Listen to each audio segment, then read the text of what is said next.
5:07, time now for your morning headlines. The weeks-long trial of a former FedEx driver, Tanner Horner, ended with a death sentence delivered under 3 hours. Tanner Horner pleaded guilty to killing 7-year-old Athena Strand a couple weeks back, and he showed no emotion while Athena's family broke down in court during that verdict yesterday. Prosecutors called the crime brutal and deliberate, arguing he deserved the death penalty, while the defense cited mental health struggles. The jury ultimately sided with the state. Athena's family said justice was served, vowing her memory will live on as Horner faces a long appeals process.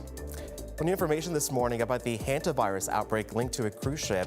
South African health officials have identified a strain that spread between humans after cases were confirmed in 2 passengers who disembarked the ship. Hantavirus is typically spread through rodent droppings or saliva, but the Andes strain found in parts of South Africa can spread person to person.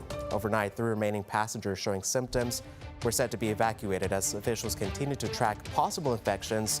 So far, 3 people have died and another remains hospitalized. President Trump said he has paused Project Freedom, a U.S. operation that started Monday aimed at safely escorting commercial ships through the Strait of Hormuz. Earlier this week, Iran pushed back against the mission and fired on U.S. vessels and allies, including the United Arab Emirates.